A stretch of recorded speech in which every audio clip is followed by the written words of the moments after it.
Welcome to EVA Education. Please like, share, subscribe, and visit our website for more courses. Hello student, मैं आपकी पलक ma'am. अभी हम लोग science का chapter 7 पढ़ रहे थे। लास्ट क्लास में हम लोगों ने इसके बारे में जिक्र किया था, कंट्रोल एंड कोऑर्डिनेशन के बारे में। आज हम लोग उसके अगले टॉपिक को कवर करेंगे। ठीक है, चलिए स्टार्ट करते हैं बिना टाइम वेस्ट किए हुए। ठीक है, देखिए सबसे पहले कंट्रोल एंड कोऑर्डिनेशन मैंने आपको बताया था कि कोऑर्डिनेशन मतलब क्या होता है। कोऑर्डिनेट मीन्स होता है कि एक साथ रह के काम करना या फिर मदद करना। ठीक है, हेल्प करना, एक साथ कोऑर्डिनेट करना। ठीक है, तो जितने भी ऑर्गन्स हैं, जितने भी हमारे बॉडी पार्ट्स में ऑर्गन्स हैं, एक दूसरे को कोऑर्डिनेट करते रहते हैं। ठीक है, जिसमें कि इम्पल्स जो होते हैं ना, जो मैसेजेस होते हैं वो ट्रांसमिट होते हैं एक जगह से दूसरी जगह। ठीक है, हमारे जितने भी बॉडी पार्ट्स में जितने भी काम होते हैं इन्वायरमेंट से रिलेटेड, वो सब के सब हमारा नर्वस सिस्टम के कंट्रोल में होता है। यानी कि नर्वस सिस्टम, ठीक है, वही कंट्रोल करता है पूरा नर्वस सिस्टम ही। पिछले क्लास में हम लोगों ने जिक्र किया है कुछ टॉपिक्स को, अभी हम लोग देखते हैं क्या क्या है।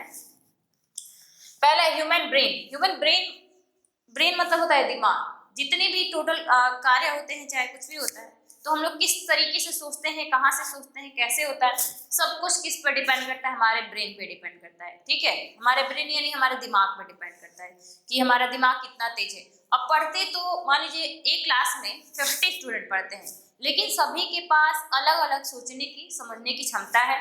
तो कोई फर्स्ट आता है, कोई सेकेंड आता है, कोई थर्ड आता है, कोई बहुत सारे स्टूडेंट एवरेज भी रहते हैं।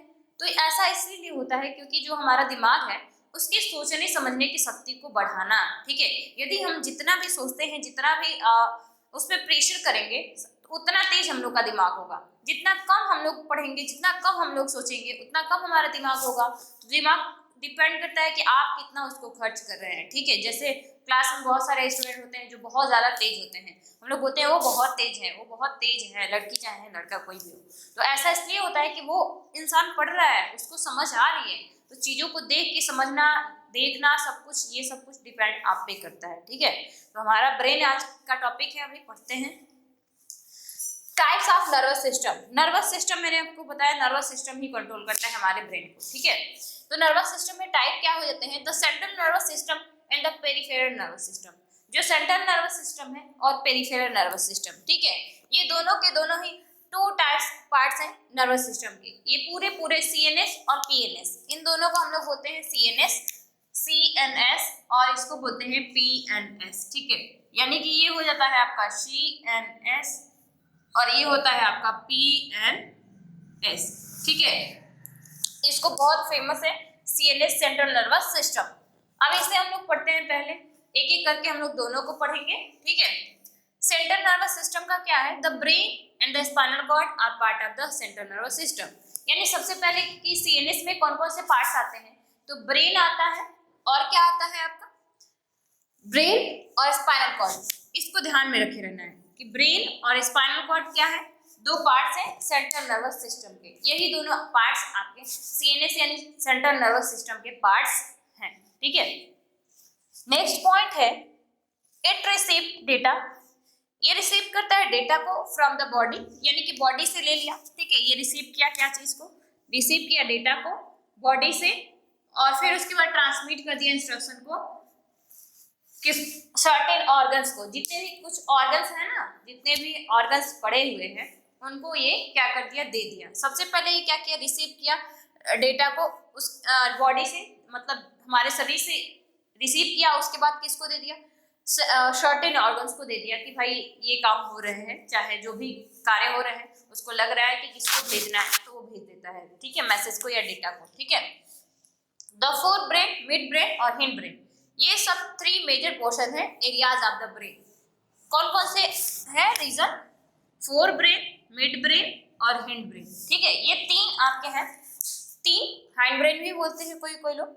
तो फोर ब्रेन, मिड ब्रेन और हाइंड ब्रेन, ये 3 मेजर पोर्शन है एरियाज ऑफ ब्रेन का। ब्रेन का 3 ही पोर्शन है। ठीक है, fore brain, hind brain, mid brain. ठीक है, मिड यानी बीच में आने वाला। सबसे पहले फोर ब्रेन, फोरहेड, जिसको हम लोग फोरहेड भी बोलते हैं। ठीक है, ये माथा, सिर। ठीक है, उसके बाद से आता है मिड ब्रेन बीच में, फिर आता है हिंड ब्रेन यानी सबसे लास्ट में आता है। ठीक है, the forebrain is the region of brain. आखिर फोर ब्रेन क्या होता है? फोर ब्रेन वो रीजन होता है ब्रेन का, यानी दिमाग का वो रीजन है, ठीक है, जहाँ पे that is responsible for thinking, यानी सोचने के लिए फोर ब्रेन ही। हम लोग ज्यादातर सोचते हैं तो हमारा दिमाग इसी पे कंट्रोल, मतलब हम लोग सोचते हैं कि क्या क्या है थे, क्या था या क्या हुआ, ऐसे तो हम लोग थोड़ा सोचते हैं तो आंख बंद कर लेते हैं फिर सोचते हैं। तो फोर ब्रेन ही क्या करता है? सोचने का कार्य करता है, ठीक है। The cerebrum and the diencephalon make up this structure। और देखिए इसमें क्या क्या मिलके बने होते हैं, सेरिब्रम और डाइएंसेफेलॉन, इन दोनों स्ट्रक्चर को सेरिब्रम से बना होता है, सेरिब्रम, सेरिबेलम, ठीक है, और पॉन्स भी एक आता है, इन तीनों को भी, और मेडुला ऑब्लोंगेटा, ये चार होते हैं मिलके, ठीक है, सेरिबेलम, सेरिब्रम, सेरिबेलम और मेडुला ऑब्लोंगेटा, ये सारे मिलके बने होते हैं, ठीक है। अभी अगला पॉइंट्स देखते हैं, इससे नोट कर दीजिए।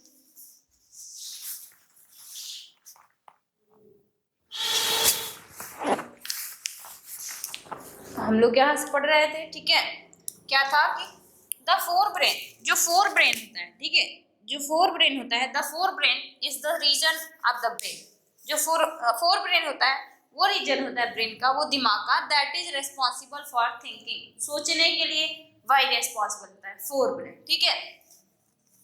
The cerebrum and diencephalon make up this structure, cerebrum और डाइएंसेफेलम मिलके ये स्ट्रक्चर को बनाते हैं। फिर इसके साथ साथ फोर ब्रेन और क्या क्या करता है?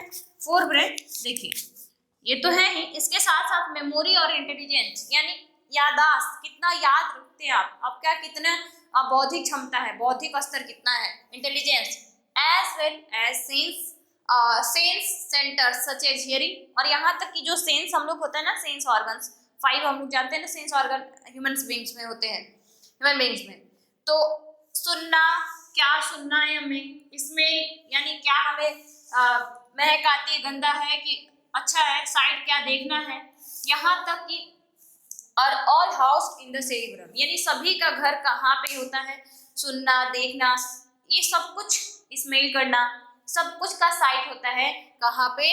तो फोर ब्रेन में, ठीक है, फोर ब्रेन में आता है, fore brain, mid brain, hind brain, तो फोर ब्रेन में इतनी सारी चीजें होती है, ठीक है। ये सब सेरिब्रम सबसे स्टार्टिंग में आता है, सेरिब्रम में, ठीक है, सारा का सारा घर है सेरिब्रम, सेरिब्रम सबसे आगे ही होता है, ठीक है, उसके बाद सेरिबेलम, फिर मेडुला ऑब्लोंगेटा आता है। नेक्स्ट पॉइंट पढ़ते हैं हम लोग, अभी इसी में है कि the diencephalon is where pressure and discomfort are stored, diencephalon वही स्ट्रक्चर है, वही जगह है जहाँ पे क्या क्या प्रेशर और डिस्कम्फर्ट स्टोर रहते हैं। प्रेशर और डिस्कम्फर्ट, आपको आराम जो मिलता है ना, देखिए कंफर्ट यानी आराम, डिस यानी ना आराम होना, ठीक है, यानी कि जस्ट उसका उल्टा, डिस्कम्फर्ट हो जाता है कंफर्ट का उल्टा, ठीक है, तो सब कुछ वहीं पे क्या होता है? स्टोर्ड रहते हैं, ठीक है। नेक्स्ट पॉइंट पढ़ते हैं हम लोग, the mid brain connects the forebrain, mid brain क्या करता है? कंट्रोल करता है जो फोर ब्रेन होता है उस चीज से, यानी मिड ब्रेन का काम है कनेक्शन फोर ब्रेन और हिंड ब्रेन को, ठीक है, फोर ब्रेन और हिंड ब्रेन को जोड़ने का काम कौन करता है? तो मिड ब्रेन करते हैं। अभी हम लोग फोर ब्रेन पढ़ चुके हैं, फिर मिड ब्रेन पढ़ रहे हैं, फिर हिंड ब्रेन पढ़ेंगे, ठीक है। तो फोर ब्रेन का काम हम लोग देख लिए हैं कि क्या करता है, और ये कहाँ पे होता है? तो सेरिब्रम में होता है, लेकिन हम लोग देख रहे हैं कि मिड ब्रेन कनेक्ट कर रहा है फोर ब्रेन और हिंड ब्रेन को, यानी कि दोनों का जोड़ने का कार्य कौन कर रहा है? तो मिड ब्रेन कर रहा है, मिड यानी होता है बीच का, और रेगुलेट करता है विजन, विजन यानी देखना, ठीक है, और हियरिंग रिफ्लेक्सेस, क्या हमें सुनना है, क्या हमें देखना है, उसे तुरंत ऑन दी स्पॉट क्या करता है? एकदम एक्शन में लाता है कि आप गंदी चीजों को देख रहे हैं या फिर बेकार चीजें हैं तो उसे बताता है कि नहीं, इसे स्टॉप करो, मत देखो, ठीक है, या फिर क्या हमें सुनना है ये भी वो बताता है, रिफ्लेक्स यानी तुरंत देना, रिप्लाई करना, ठीक है। Vision and hearing reflexes, the cerebellum, pons और medulla make up hindbrain, यानी कि कौन कौन सा मिलके? सेरिब्रम, सेरिबेलम, पॉन्स और मेडुला, ये सब मिलके हिंड ब्रेन बनाते हैं, ठीक है। कौन कौन? सेरिबेलम, पॉन्स और मेडुला, ये तीनों मिलके हिंड ब्रेन बनाते हैं, यानी कि फोर ब्रेन के बाद से क्या आता है? हिंड ब्रेन आता है। लेकिन मिड ब्रेन इसके बीच में कनेक्शन सिर्फ कर रहा है, क्या कर रहा है? सिर्फ कनेक्ट कर रहा है, लेकिन हम पूछे कि सेरिबेलम किस में आता है तो हिंड ब्रेन में आता है, ठीक है, और सेरिब्रम किस में आता है तो फोर ब्रेन में आता है। देखिए यहाँ पे है सेरिब्रम, ये किस में आ रहा है? फोर ब्रेन में आ रहा है, ठीक है। लेकिन मैं अभी पूछ दूं कि सेरिबेलम किस में आता है, तो ये आता है आपका हिंड ब्रेन में, ठीक है। ये हिंड ब्रेन में आता है, इस चीज को ध्यान रखना है। और सिर्फ मिड ब्रेन क्या करता है, कनेक्शन करता है, यानी जोड़ने का कार्य करता है। जैसे दो चीजें हैं तो उसके बीच में जोड़ने का कार्य, जैसे मान लीजिए आपका घर है और आपका जो बस स्टैंड है, उन दोनों के बीच में जोड़ने का कार्य कौन कर रहा है, तो रोड करता है। उसी तरीके से मिड ब्रेन भी सिर्फ और सिर्फ जोड़ने का कार्य करता है, ठीक है। The cerebellum is responsible for coordinating muscle section. Cerebellum यहाँ तक कि क्या क्या करता है, कोऑर्डिनेट करता है मसल्स को, ठीक है। किसको, मसल्स को, as well as maintaining balance and posture. आपको कैसे खड़े रहना है, क्या करना है, सब कुछ पोस्चर भी मेंटेन किया रहता है, ठीक है। यहाँ तक कि आपको कैसे बैठना है, कैसे उठना है, सब कुछ का आपका जो बॉडी पोस्चर होता है ना, उसको भी मेंटेन किया रहता है, ठीक है। सेरिबेलम ही इसके लिए रिस्पॉन्सिबल होता है। नेक्स्ट आता है आपका हिंड ब्रेन, ठीक है। इसे आप लोग तब तक नोट भी कर सकते हैं।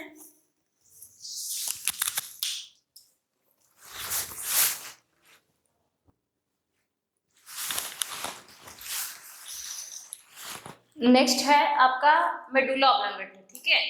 अभी हम लोगों ने पढ़ा है दोनों को, सेरिब्रम, ठीक है, सेरिबेलम और सेरिब्रम, इन दोनों का कार्य क्या था और कहाँ थे, कौन से पार्ट्स ऑफ ब्रेन में थे, ठीक है। हिंड ब्रेन, मिड ब्रेन, अभी फोर ब्रेन। लेकिन अभी हम लोग पढ़ेंगे मेडुला ऑब्लांगेटा का। मेडुला ऑब्लांगेटा जानते हैं क्या करता है, ये इनवॉलंटरी यानी जो आपके कंट्रोल में नहीं है, उन सभी चीजों को ये क्या करता है, कैरी करता है, कंट्रोल करता है, ठीक है।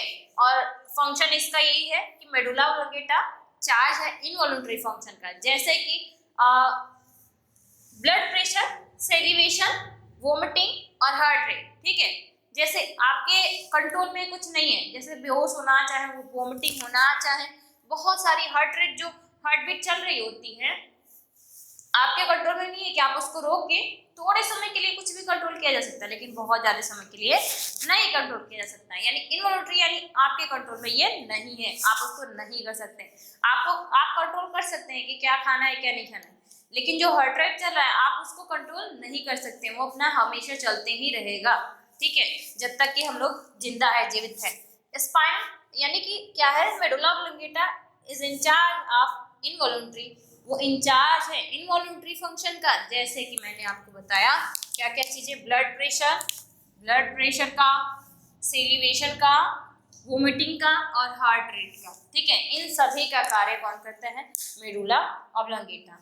द स्पाइनल कॉर्ड इज, अब स्पाइनल कॉर्ड यानी बैकबोन में पाया जाता है स्पाइनल कॉर्ड, क्या होता है, is protected by the vertebral column या बैकबोन। मैंने अभी जस्ट बोला ना, स्पाइनल कॉर्ड जो होता है बैकबोन की वजह से प्रोटेक्ट रहता है। स्पाइनल कॉर्ड जो गया रहता है, ब्रेन से निकला रहता है, ऐसे इस स्ट्रक्चर में वो जाके ब्रेन से प्रोटेक्टेड हुआ रहता है, बैकबोन से, सॉरी, एंड एक्सटेंड फ्रॉम, और पूरा फैले रहता है फ्रॉम, कहाँ से, the medulla of the brain through the entire length of the vertebral column, जहां तक वर्टिब्रल कॉलम रहता है बैकबोन में, ठीक है, वहां तक पूरा पूरा फैले रहता है, ठीक है। मेडुला ऑब्लांगेटा क्या है, इंचार्ज है उन फंक्शंस को जो इनवॉलंटरी होते हैं, जैसे मैंने हार्ट रेट बता दिया, ठीक है, ब्लड प्रेशर बता दिया। और इस जो स्पाइनल कॉर्ड होता है पूरा पूरा किसी से प्रोटेक्ट हुआ रहता है, तो वर्टिब्रल कॉलम से, और वो पूरा पूरा वर्टिब्रल कॉलम फैले रहता है जहां तक गया रहता है, ठीक है। पूरा स्पाइनल कॉर्ड कहाँ तक रहता है, वर्टिब्रल कॉलम जहां तक हम लोग का बैक होता है, ठीक है, बैक साइड, पीठ साइड में, ठीक है। फिर आपका नेक्स्ट है PNS, peripheral nervous system, PNS, ठीक है, इसको हम लोग पीएनएस भी बोलते हैं। सीएनएस आपका खत्म हो चुका है, अभी है पीएनएस, पेरिफेरल नर्वस सिस्टम, ठीक है। ये क्या करता है, the cranial and the spinal nerves emerge from the brain and spinal and respectively, ठीक है, स्पाइनल कॉर्ड रिस्पेक्टिवली। जो क्रेनियल होता है, ठीक है, जो हमारा ये स्कल है ना, स्कल, ठीक है, जिसे हम लोग खोपड़ी भी बोलते हैं, क्रेनियल और फिर spinal nerves emerge from the brain, पूरे पूरे निकले रहते हैं ब्रेन से, एंड स्पाइनल कॉर्ड रिस्पेक्टिवली, यहाँ तक कि वो भी to form the peripheral nerve system, यानी जो क्रेनियल होता है, जो स्पाइनल नर्व्स होते हैं, ये सब मिला के इमर्ज होते हैं ब्रेन से, और स्पाइनल कॉर्ड भी, ये सब के सब किस में आते हैं, पेरिफेरल नर्वस सिस्टम में, ठीक है। अभी हम लोगों ने सिर्फ ब्रेन का पढ़ा था, वो किसमें पढ़ा, सीएनएस में पढ़ा, ठीक है, सेंट्रल नर्वस सिस्टम में, लेकिन पीएनएस में ये सारे के सारे आते हैं, कौन कौन, क्रेनियल, स्पाइनल नर्व्स और ये क्या बोलते हैं, स्पाइनल कॉर्ड, ठीक है, ये सब के सब मिलके पीएनएस का फॉर्म बनाते हैं, ठीक है। एक क्वेश्चन है कि व्हाट सेफगार्ड यानी कि क्या सेफगार्ड करता है are in place for the tissues, यानी what safeguards are in place for the tissue के लिए क्या सेफगार्ड है, कैसे बचाते हैं हम देखते हैं। The brain is protected by the sturdy bones, brain पूरा एकदम जो स्कल होता है उससे पूरा हमारा प्रोटेक्ट हुआ है, यानी कि वो बचा हुआ है।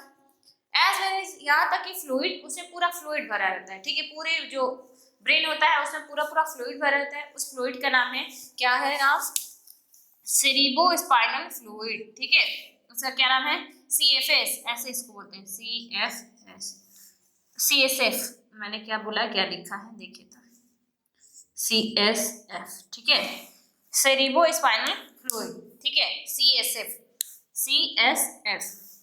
विच एब्जॉर्ब एडिशनल शॉक, जो कि एब्जॉर्ब करते हैं एडिशनल, जो अलग अलग तरीके से जो शॉक आ रहे होते हैं उनको एब्जॉर्ब कर लेते हैं, हमारे यहाँ तक पूरा फैलने नहीं देते हैं, वो जो फ्लूइड होता है उसी में शॉक को एब्जॉर्ब कर लिया जाता है, ठीक है। अभी इतना मैंने पढ़ाया है, इसको आप लोग ध्यान से देखना है।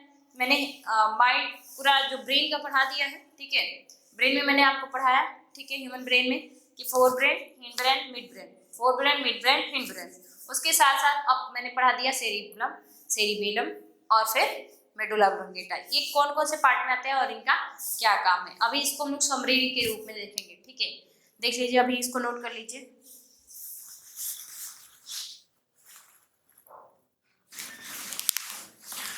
अभी हम लोग ब्रेन का पार्ट्स देख लेते हैं, अभी हम लोग पढ़ लिए, लेकिन हमें पता नहीं कि कौन सा कहाँ आता है, ठीक है, कैसे बनता है। जो हमारा ब्रेन है सब लोग जानते हैं कि ब्रेन 3 पार्ट्स में बांटे गए हैं, ठीक है, पहले mid brain, hind brain, fore brain, ठीक है, लेकिन सेरिब्रम, सेरिबेलम किस स्थान पे होते हैं इसको हम लोग देखेंगे। देखिए, सबसे पहले जो अपर लेयर होता है वो होता है क्रेनियम, ठीक है, क्रेनियम ही यानी स्कल को क्या किया रहता है, प्रोटेक्ट करता है, बचाता है हमें, उस चीज को किस तरीके से बचाएगा। और ये जो सेरिब्रम बना हुआ है इसमें फ्लूइड रहता है, ठीक है, इसमें क्या होता है, एक फ्लूइड होता है जिसको CSF में हम लोग बोलते हैं सेरिब्रोस्पाइनल फ्लूइड बोलते हैं, ठीक है। ये इसमें पूरा जो भी शॉक लगता है उस शॉक को बचाने के लिए उस फ्लूइड में क्या होता है, पूरा जाके मिल जाता है, और मिलने के बाद से आपका जो शॉक लगा रहता है वो खत्म हो जाता है, ठीक है। नॉर्मल जो शॉक लगते हैं अचानक जैसे लग गया कभी कभी, तो फिर आता है उसके नीचे सेरिबेलम, ठीक है, क्या आता है, सेरिबेलम, ये आपका पहला था, ठीक है, सेरिब्रम, फिर दूसरा था सेरिबेलम, फिर नंबर 3 आता है मेडुला ऑब्लोंगेटा, ये बहुत छोटा ही होता है लेकिन इसके जस्ट नीचे होता है, सेरिबेलम के जस्ट नीचे होता है, ठीक है। 3rd number part medulla oblongata किसके नीचे होता है, सेरिबेलम के नीचे होता है। ये रफली फिगर है, ठीक है, आप लोग यदि मार्क्स मिलता है 4 मार्क्स से 5 मार्क्स का क्वेश्चन आता है कि ह्यूमन ब्रेन का बना के, ठीक है, डायग्राम, और उसको एक्सप्लेन करना है, तो आप कैसे करेंगे, सबसे पहले रफली फिगर बनाएंगे फिगर, तो 2-3 मार्क्स तो आपको मिलने ही मिलने, कंफर्म मिलेंगे। तो इसको बनाने के लिए आप लोग रफली 1-2 बार प्रैक्टिस करेंगे तो बन जाएगा। इसको हम लोग ब्रेन स्टेम के नाम से भी जानते हैं, ठीक है, किसको, ब्रेन स्टेम पूछा जाता है कभी कभी, ब्रेन स्टेम किसको बोला जाता है, तो मेडुला ऑब्लोंगेटा को बोला जाता है, ठीक है, इसलिए मैंने छोटा सा में लिख दिया है। इसके जस्ट नीचे ये जो पार्ट्स आए हुए हैं, अब यही पार्ट्स पूरा वर्टिब्रल कॉलम यानी हमारे बैक तक, ठीक है, बैकबोन जो होता है ना पूरा नीचे तक गया रहता है, वहां तक पूरा हमारा वर्टिब्रल कॉलम आया रहता है। फिर वर्टिब्रल कॉलम ही किसको प्रोटेक्ट कर रहा है, देख रहे हैं कि स्पाइनल कॉर्ड ये है और वर्टिब्रल कॉलम इसके साइड में एकदम बिल्कुल, तो ये इसको क्या करता है, प्रोटेक्ट करता है, प्रोटेक्ट करने का काम स्पाइनल कॉर्ड को वर्टिब्रल कॉलम करता है, ठीक है। ये आपका आज का क्लास रहा, ठीक है, ह्यूमन ब्रेन के बारे में आज आप लोग पढ़े हैं। अगले क्लास में हम लोग प्लांट्स का डिस्कस करेंगे, फिर ग्लैंड्स को डिस्कस करेंगे। अच्छा लगे तो वीडियो को लाइक करिए, सब्सक्राइब करिए चैनल को, मिलते हैं अगले क्लास में।